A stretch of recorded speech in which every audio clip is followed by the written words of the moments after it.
E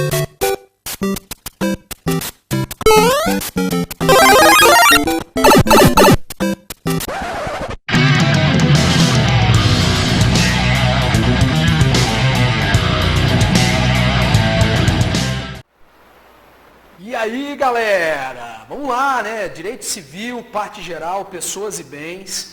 Nós entramos agora num novo capítulo, né? Você que está organizando o seu caderno aí, abra um novo capítulo. Antes de mais nada, inscreva-se no canal se você ainda não se inscreveu. Deixa aqui, ative as notificações também, que é importante para que você receba sempre a notícia dos meus novos vídeos, né? E você que é meu aluno, se está gostando da aula, deixa aqui o seu like, deixa os seus comentários aqui, quer fazer alguma observação, né? Veja só, eu estou tentando, né? A gente vai melhorando sempre, eu estou tentando aí uma nova modalidade de captação do áudio aqui, né? Para que o áudio fique mais enxuto, para que você possa basicamente ouvir a minha voz, né? E a gente vai sempre experimentando, melhorando aqui um pouquinho, para que você possa ter a melhor qualidade possível, se concentrar na matéria e melhorar nos seus estudos mesmo. Tá? Então, eu vinha dizendo, capítulo novo, direitos da personalidade. Esse é um assunto muito legal. Eu vou dividir a abordagem em no mínimo 2 vídeos, né? Nós temos diversos direitos da personalidade. A pretensão desse vídeo aqui é fazer a introdução sobre esse tema, né? Se a gente tiver tempo hábil aqui para a aula não ficar muito extensa. A gente já começa a tratar de um ou outro direito da personalidade em espécie, né? Mas a gente precisa fazer algumas observações introdutórias que são importantes para vocês conhecerem essa matéria, fazer uma abordagem constitucionalizada desse tema, né? Para a gente ir além da simples leitura dos artigos do Código Civil. Por sinal, o Vadmecum aberto aí do seu lado, né? Deixa o seu caderno aí aberto também. Nós estamos nos referindo ao artigo 11 a 21 do Código Civil, né? Eu vou me dedicar, sobretudo nessa aula, nesse primeiro vídeo, aos artigos 11 e 12, né? Para a gente falar um pouquinho dos artigos 11 e 12. Tem diversas questõezinhas aqui para a gente tratar sobre esse tema, né? Que são questões importantes, que tem algum problema aqui na jurisprudência, na interpretação da aplicação desses artigos aqui. Legal? Então, vamos começar desse tema. Vamos tratar aí primeiro da definição, né? Vamos começar de uma definição. O que seriam direitos da personalidade, né? Inclusive vocês que estão fazendo o curso regular comigo, né? E também você que está aqui revisando essa matéria, estudando para OAB ou para concurso, é importante eu te lembrar disso, até porque essa aula não está gravada, né? Eu vou gravar essas aulas depois, as primeiras aulas eu vou gravar para que o curso completo fique aqui, mas essa aula não está aqui gravada ainda. Quando eu vou fazer a definição, né, lá na primeira aula, do que é personalidade jurídica, né, personalidade jurídica é essa que é detida por todos os seres humanos, bastando que nós existamos enquanto seres humanos, nós já adquirimos personalidade jurídica, eu estou me referindo ao artigo 1º e 2º do Código Civil, eu já me refiro a essa questão de direito da personalidade, sobretudo quando eu vou explicar a teoria natalista, me perdoe, a teoria concepcionista, né? Quem é meu aluno regular, teve essa aula comigo esse semestre ainda, né, de 2020, primeiro semestre de 2020, vocês lembram-se, né, de eu falando isso. Mas o que são direitos da personalidade, então? Direitos da personalidade são aqueles direitos mais intrínsecos ao ser humano. São aqueles direitos que estão conectados à própria natureza humana. Aqueles direitos que são indissociáveis da nossa própria natureza. São direitos que, numa abordagem genérica, né, você poderia se perguntar, professor, são direitos fundamentais, né? Qual é a correlação, então, já te respondendo, entre direitos da personalidade e direitos fundamentais? É uma relação de espécie e gênero, ou, né, de gênero e espécie. Quais sejam? Direitos fundamentais são ou compõem o gênero, o grande gênero. Dentre os quais nós temos diversas espécies. Uma dessas espécies são os direitos da personalidade. Então, é incorreto dizer, atenção para isso, nessa primeira abordagem, é incorreto dizer que direitos da personalidade é um sinônimo de direitos fundamentais. todos os direitos da personalidade são direitos fundamentais, mas nem todos os direitos fundamentais são da personalidade, tudo bem? Então, são direitos fundamentais no sentido de que são espécies de direitos fundamentais, mas não são expressões equivalentes. Então, são direitos como o nome, a honra, a imagem, o corpo, a saúde, a liberdade, a intimidade.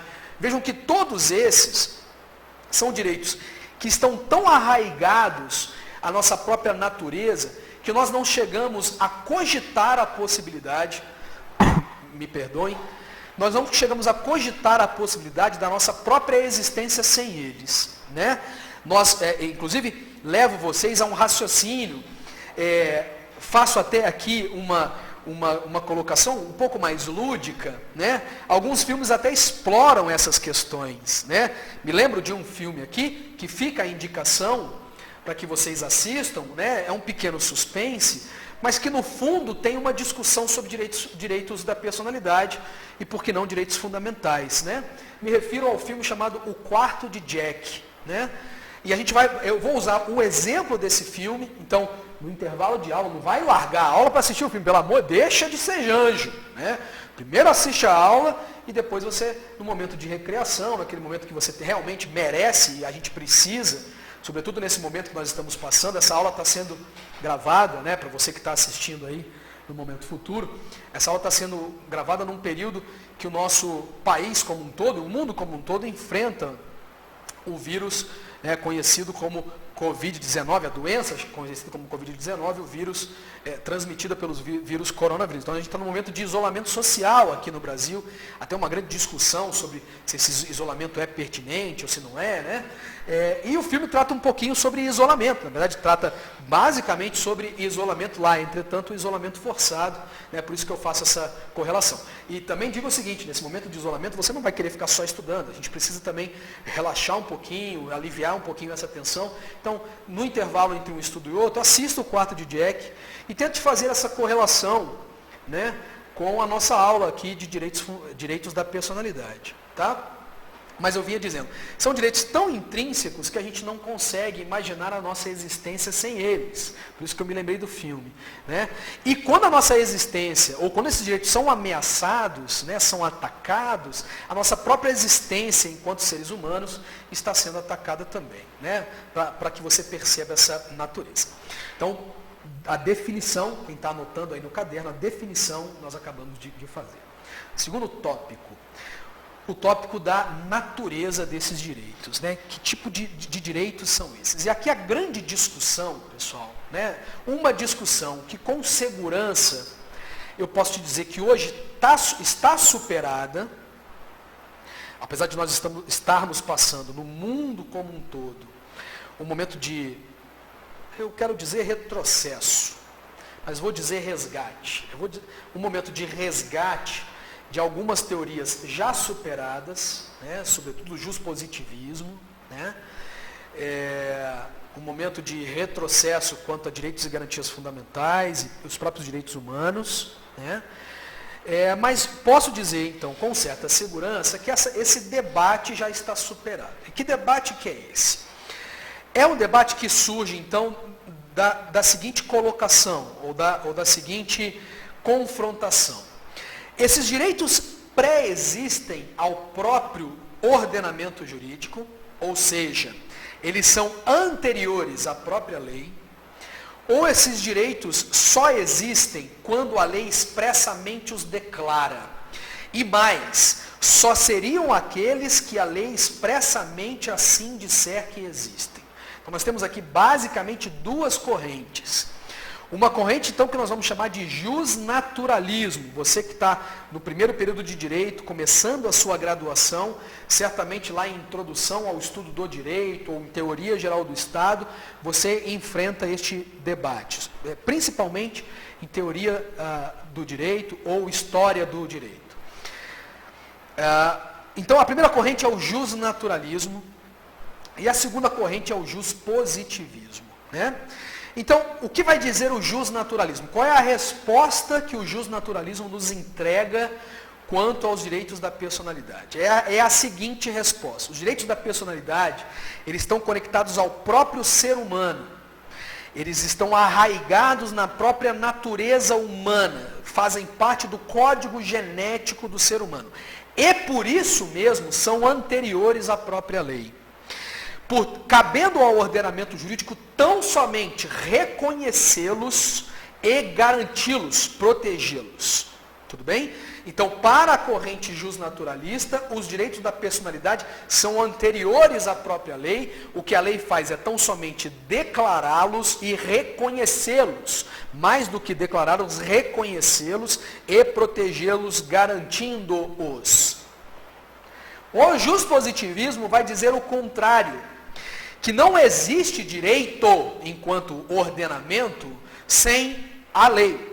E é, portanto, que somente com o direito e somente com a declaração expressa da lei, aqui estou usando a expressão lei em sentido lato, né, seja a Constituição ou leis infraconstitucionais, somente com a declaração expressa da lei é que existe determinado direito da personalidade. Isso faz com que os direitos da personalidade, o rol de direitos da personalidade, né, nas duas correntes sejam opostos. Vejam só.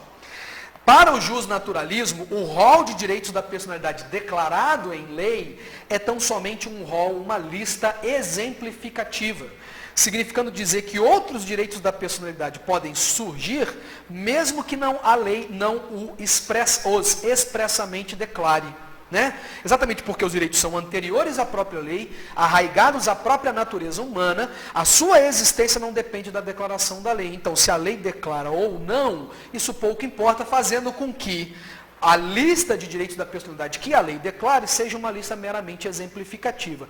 Creio que eu tenha sido claro aqui. Já para a corrente justpositivista, a lista de direitos da personalidade é tão somente uma lista taxativa. Significando dizer, tão somente não, é uma lista taxativa, significando dizer que só existem os direitos da personalidade que a lei expressamente assim disser que existem. Portanto, se a lei não disse, o direito da personalidade não existe. Posso dizer com certa segurança, como fiz o raciocínio antes, que no Brasil e felizmente no mundo democrático, prevalece a visão justnaturalista. Né? No Brasil, sem sombra de dúvidas, apesar de cada vez mais uma corrente justpositivista estar se fortalecendo, sobretudo quanto a direitos humanos, né?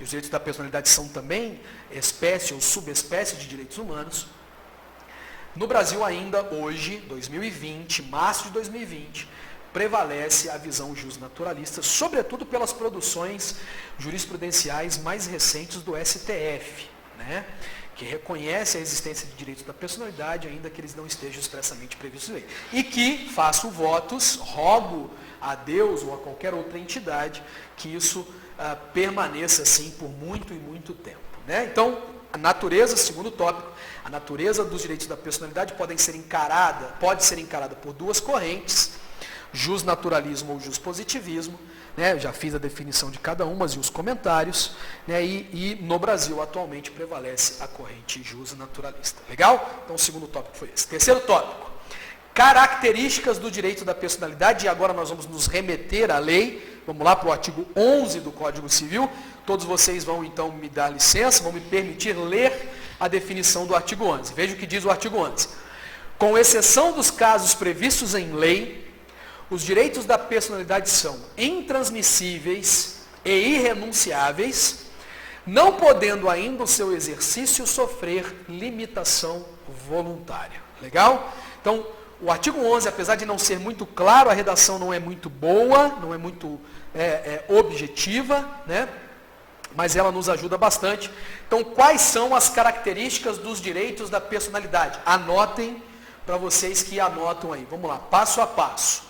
Eles são intransmissíveis, eles são irrenunciáveis, eles são indisponíveis e eles são inalienáveis. Tudo bem? Eles são intransmissíveis, eles são irrenunciáveis, eles são indisponíveis e eles são inalienáveis. Legal? Então, 4 características dos direitos da personalidade. A depender da doutrina que você consulte, pessoal, você pode encontrar outras características, como, por exemplo, não onerosidade. mas aqui para nós essas 4 são suficientes. Vou fazer a definição de cada uma delas e depois vou fazer referência a uma exceção que só existe, como o próprio artigo 11 do Código Civil ressalva logo no começo da redação, quando expressamente prevista em lei. Então vamos para a definição, vamos conceituar cada uma dessas características. Tá? Então diz lá o Código Civil que esses direitos não são transmissíveis. Significa dizer, a palavra ajuda bastante, significa dizer que o meu direito ao nome, à honra, à imagem, ao corpo, não pode ser dado, ainda que gratuitamente, a outra pessoa. Eu não posso dizer que o meu direito ao corpo cabe a outra pessoa. Que eu não posso dizer que vai exercer o meu direito ao nome uma outra pessoa, ainda que voluntariamente, ainda que sem o controle da minha vontade, eu não posso dizer que o meu direito da personalidade está transmitido, né, de forma definitiva para outra pessoa. Tudo bem? Então eles são intransmissíveis.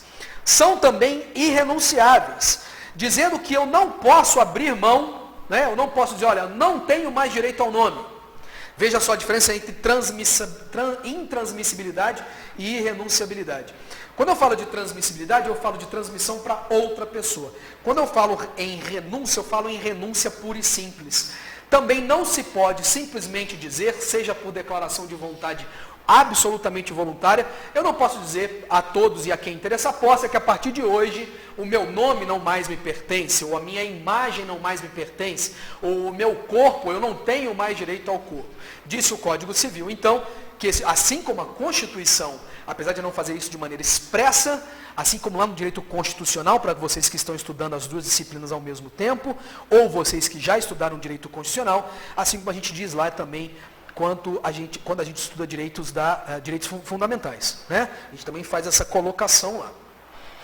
A irrenunciabilidade, então, tem esse aspecto.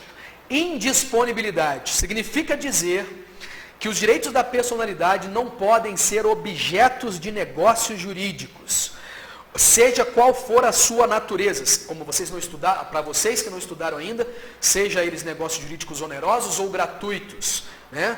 Pouco importando o tipo de negócio jurídico, quando o Código Civil diz que eles não podem ser dispostos, ele está dizendo que eles não podem ser objetos de negócio jurídico. Portanto, eu não posso comprar, vender, doar, transmitir, alienar, gravar de ônus, etc., direitos da personalidade. Então eu não posso vender, atenção para isso, porque isso te prepara para a nossa ressalva. Isso cria uma dúvida em você, que é importante, e que daqui a pouco a gente esclarece com a nossa ressalva, na verdade a ressalva do próprio artigo 11 do Código Civil. Mas eu vinha dizendo, eu não posso vender a minha imagem, eu não posso doar o meu nome, eu não posso comprar o corpo de outra pessoa, eu não posso doar parcelas do meu corpo, atenção para isso, não posso doar parcela do meu corpo. A regra, portanto, é que os direitos da personalidade, e não o objeto desse direito, né? Mas os direitos da personalidade não podem ser dispostos, significando dizer que não podem ser objetos de negócios jurídicos. Contratos, né, de maneira vulgar, né, para você que está chegando nessa disciplina aqui agora, você está tendo o primeiro contato com o direito civil, legal? Então eu não posso fazer contratos que envolvam meus direitos da personalidade. E por fim, apesar disso não estar expressamente disposto lá no Código Civil, esses direitos são inalienáveis, né? Muito ligado com a questão da disponibilidade. São inalienáveis exatamente porque eles não podem ser vendidos, trocados, doados, né?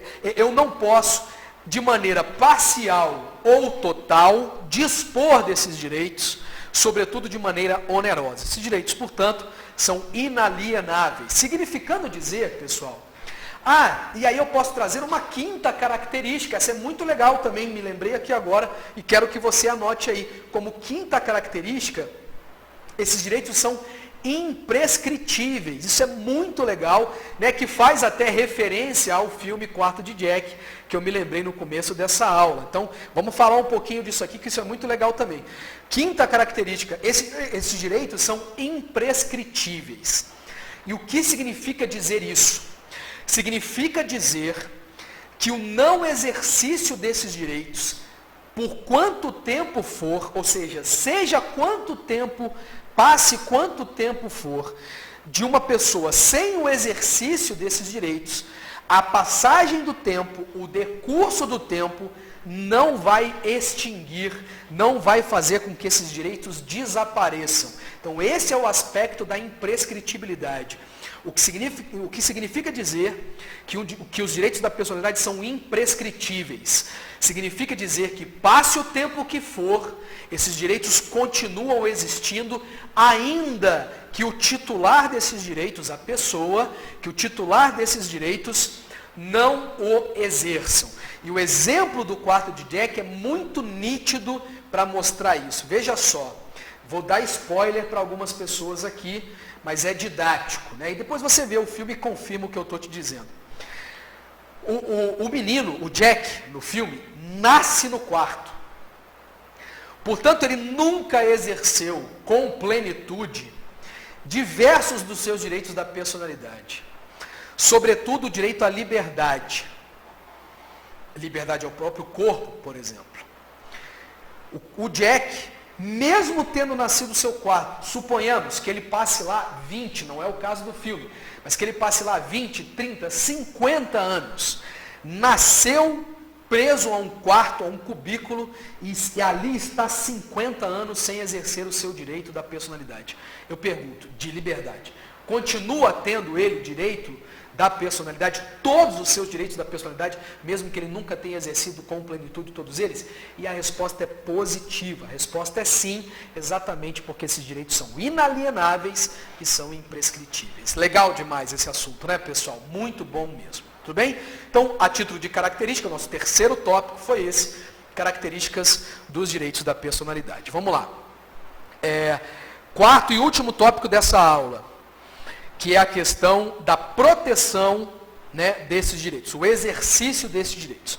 Me refiro agora ao artigo 12 do Código Civil. Né? Então vamos falar, garantia ou proteção desses direitos. Vamos ler o que diz o artigo 12. O mais importante, a discussão mais importante aqui, é o parágrafo único, que parece muito claro e tem um problema de interpretação jurisprudencial sobre este assunto aqui. Então vamos lá, artigo 12 do Código Civil. Na regra, lá me lembro muito das lições de Jelinek, é um autor, né, um garantista, um vanguardista da sua época, que diz basicamente o seguinte, de maneira bem didática, com pouca preocupação técnica, ele vai nos ensinar o seguinte, olha, não adianta nada a lei prever um direito, mesmo que seja somente no sentido de reconhecê-lo, se a lei não criar instrumentos para garantir esse direito. Então, a correlação do artigo 12 e seu parágrafo único com os demais artigos, até o 21, é uma correlação de garantia. Os artigos 13 a 21 são direito material e o artigo 12 estabelece a garantia desses direitos materiais. Então, é muito legal ver isso. O que o artigo 12 está fazendo? Ele está garantindo esses direitos. Não adiantaria ele declarar, o Código Civil declarar esses direitos, se ele não estabelecesse uma garantia. E veja a redação, que é muito simples. Artigo 12. Pode-se exigir que cesse a ameaça ou a própria lesão a direito da personalidade e reclamar perdas e danos sem prejuízos de outras sanções previstas em lei. Então, o que o artigo 12 está dizendo? Ele está tornando a ofensa aos direitos da personalidade em atos ilícitos. Ele está dizendo, se você estiver sendo ofendido, você pode buscar a proteção dos seus direitos, exigindo que pare a lesão ou a ameaça de lesão aos seus direitos e reclamar, inclusive, indenizações. A expressão aqui, perdas e danos, de maneira mais simples, eu vou chamar de indenizações para que eu seja didático, sobretudo porque eu estou falando na maioria dos casos, com pessoas que estão iniciando os seus estudos. Né? Então, veja, ele diz, olha, se você estiver sendo ofendido nos seus direitos da personalidade, você pode buscar que essa ofensa cesse. Legal, né? Legal, então ele estabelece uma garantia. Pessoal, eu vou fazer uma brincadeira, que vai ser óbvia para a maioria de nós, mas é importante. De que forma? Eu vou pegar quem está me ofendendo e meter a porrada nele? Não é isso. Quando ele diz assim, buscar que cesse, ele está se referindo à heterocomposição de conflitos, né? Ou seja, através da via judicial, a propositura de ações. ações voltadas a encerrar a ofensa ao meu direito da personalidade e uma ação voltada a que se estabeleça uma indenização pela ofensa dos meus direitos, sobretudo a indenização por dano moral. Tudo bem? Que você, ao longo de todo o seu curso, vai estudar esse assunto, e você que já concluiu, né, a sua formação na graduação, já estudou isso lá dentro de responsabilidade civil, né, uma das disciplinas, aqui, uma das áreas, né, dos volumes do direito civil. Legal? Então o artigo 12 estabelece a garantia. Então eu que estou sendo vítima, e aí eu faço uma pergunta, né, para a gente passar para a discussão ainda dentro desse tópico. Então, a garantia, a proteção, né, é a possibilidade de buscar judicialmente que se cesse a lesão ou a ameaça e também as perdas e danos, sem prejuízo de outras sanções previstas em lei, porque aquela ameaça ou aquela lesão, ela pode configurar um crime. E lá no direito penal, por exemplo, você pode buscar também a responsabilização penal, administrativa, né, etc., do ofensor, do agressor. E aí, dentro desse tópico de garantias, a gente vai se perguntar, ora, então quem tem legitimidade, quem pode, portanto, buscar a proteção desses direitos? Nossa primeira resposta, que é bastante simples e bastante óbvia, é a própria vítima. Ou seja, é a própria vítima que deve buscar, né, que deve acionar o judiciário para a proteção dos seus direitos da personalidade. A própria vítima, e aí nós temos que lembrar do assunto que acabamos de estudar alguns vídeos atrás, que é a questão da capacidade, capacidade civil, que equivale também à capacidade para ser parte, né, a capacidade postulatória, a capacidade processual, melhor dizendo, não postulatória, a capacidade processual lá no direito processual civil. Por que eu estou dizendo isso? Se a parte é maior e, portanto, capaz, maior e capaz, ela mesma, né, através de um advogado, porque ela não tem capacidade postulatória, você vai estudar isso como regra, ela vai então acionar o judiciário. Se a parte for incapaz, ela é que está acionando o judiciário, atenção para isso, ela é a autora da ação, ainda que você não tenha estudado processo civil, mas ela não tem capacidade processual, então, portanto, ela será representada se ela for absolutamente incapaz. Estou falando com doutores nesse assunto, que vocês já estudaram, todos vocês já estudaram esse assunto, ou por seu assistente, se ela for relativamente incapaz. Tá? Mas, basicamente, é a própria vítima, maior e capaz ela mesma, ou através dos seus representantes ou assistentes, se respectivamente absolutamente incapaz ou relativamente incapaz, que vai acionar o judiciário para buscar essa proteção. E aí nós acabamos de estudar no vídeo anterior a questão da morte civil, e lá afirmamos que o morto tem personalidade jurídica. E assim sendo, pode ser que o ofendido seja uma pessoa falecida, provando, inclusive, novamente reforçando que o morto tem personalidade jurídica e direitos da personalidade no que couber. E aí a pergunta surge, olha, se o morto estiver, se a vítima da lesão estiver sendo morto, quem teria então legitimidade para, representando o morto, é o morto que vai propor essa ação, é o morto que será autor dessa ação, eu já frisei isso na aula anterior, mas obviamente, né, ele não vai levantar do túmulo, Walking Dead, se você pensar isso, você vai tomar uma voadora de 2 pés no seu peito, né? Ele não vai levantar do túmulo para propor a ação, alguém tem que fazer isso por ele. E aí vem o problema, então, da definição do parágrafo único. Veja o que diz o parágrafo único do artigo 12 do Código Civil. Ele diz assim, ó, em se tratando de morto, terá legitimação para requerer a medida prevista neste artigo, ou seja, a proteção do direito da personalidade, o cônjuge sobrevivente, ou, e o problema está aqui no ou qualquer parente em linha reta ou colateral, até o 4º grau. Até o 4º grau. Olha, não vou me preocupar com essa questão de graus, né, nesta aula ao menos, isso você estuda lá em Direito de Família, a contagem de graus, mas o que nos interessa aqui é você saber que é parente em linha reta ou colateral até o 4º grau, é isso que nos importa. Tá? Qual é o problema? Então, numa primeira leitura, o Código Civil parece entregar legitimação para todas as pessoas que estão aqui listadas, qual seja, o cônjuge sobrevivente ou qualquer parente em linha reta ou colateral até o 4º grau. E aí você pode se deparar com uma situação de conflito. Por exemplo, o cônjuge sobrevivente, vamos lá, vamos imaginar uma pessoa falecida, tem a sua imagem divulgada por um jornal, que espalha uma mentira, expondo a memória, a imagem daquele morto a uma situação vexatória. Isso ficou já provado. E agora nós temos a possibilidade de que o cônjuge sobrevivente, segundo o artigo 12, parágrafo único, ou os parentes em linha reta ou colateral até o 4º grau, busquem através de uma ação que esta notícia seja retirada de circulação, que o jornal se retrate e uma eventual indenização por danos morais ao morto, a memória do morto, a imagem e a honra do morto. Estou sendo claro?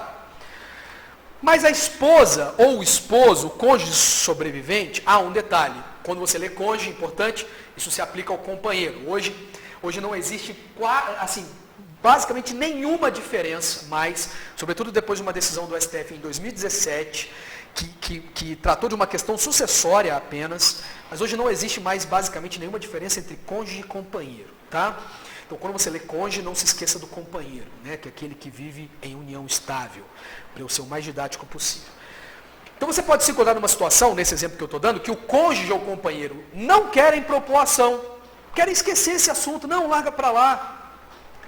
Se eu mexer nessa ferida, aí vai dar mais pano para manga, não quero buscar essa ação, mas um primo deseja propor a ação. E há um conflito de interesse aqui. Então vão surgir, pessoal, duas correntes aqui quanto a este tema, tá? Que tema? Legitimação para representar os direitos da personalidade do morto, ou melhor, legitimação para representar o morto na proteção dos seus direitos da personalidade. Eu tenho duas correntes, então. A primeira, que é a que eu sou adepto, a que eu advogo, que eu defendo, isso que eu quero dizer, é que esta lista de legitimação apresentada pelo Código Civil, apesar da expressão ou, é uma lista excludente, uma linha de legitimação excludente, segundo o grau de parentesco. O que eu estou te dizendo? Que se o cônjuge não quiser propor a ação e o cônjuge estiver vivo, nenhum outro parente poderá. Não havendo cônjuge, os parentes de primeiro grau se habilitam. E se os parentes de primeiro grau não quiserem ou não existirem, só aí os de segundo grau se habilitam. E assim sucessivamente. Então a linha de legitimação aqui é uma linha excludente de legitimação. Tudo bem? Cônjuge, depois parente de primeiro grau, que não querendo ou não existindo, habilitam os de segundo, e terceiro ou de quarto. Tá? Não é, entretanto, a corrente majoritária. A outra corrente vai dizer que, pela redação do código, qualquer parente em linha reta ou colateral, o cônjuge sobrevivente, ou qualquer parente em linha reta ou colateral, poderia representar o morto. O que, na minha visão, é um tanto quanto incoerente, porque, vamos supor, na existência do cônjuge de filhos, um primo propõe a ação, este primo, suponhando uma ação indenizatória, por uma questão sucessória, este primo não teria nenhum proveito com esta ação, porque eventual indenização comporia o espólio desse morto, e este espólio seria dos seus parentes mais próximos. Tá? Então, não haveria por que legitimar a todos, se o proveito desta ação reverteria, obviamente, somente para os parentes mais próximos. Então, é por isso que eu não advogo esta segunda corrente. Tá? Então, o grande problema aqui é a legitimidade para representar os direitos da personalidade do morto, que, segundo essa explicação, creio eu, tenha ficado esclarecido. Legal? Então, a introdução a direitos da personalidade está feita. No próximo vídeo, né? Ou na verdade nos próximos vídeos, creio eu que precisarei de dois ou mais, de um ou dois vídeos para esgotar direitos da personalidade. No próximo vídeo, então, a gente passa a estudar direitos da personalidade em espécie. A gente vai estudar cada um dos direitos da personalidade. Legal? Espero que vocês tenham gostado. Se você chegou até aqui, deixe o seu like, né, se você gostou da aula. Qualquer dúvida, coloquem aqui no campo de comentários. Manda essa aula para um amigo que está estudando, que está fazendo direito, né? Ou um amigo que se interessa por esse assunto. Vamos fazer esse canal crescer. Peça para que esse seu amigo se inscreva também no canal, ative as notificações. Isso permite que o canal cresça cada vez mais e que a gente alcance o maior número de pessoas. Deixa de ser janjo. Essa é a mensagem final. Estuda, vá de Mécon aberto, doutrina, nosso caderno, assiste a aula, pausa, volta, né? Me contate. Nas redes sociais também, pessoal, quem quiser me adicionar, qualquer das redes sociais, Facebook, Twitter ou Instagram, @Prof. Albernaz. De vez em quando eu faço umas brincadeiras lá, coloco uma dica ou outra, né? Noticio algum evento que é importante. Sigam-me lá também nas redes sociais. Legal? Grande abraço e bons estudos a todos vocês, meus queridíssimos janjos e janjas.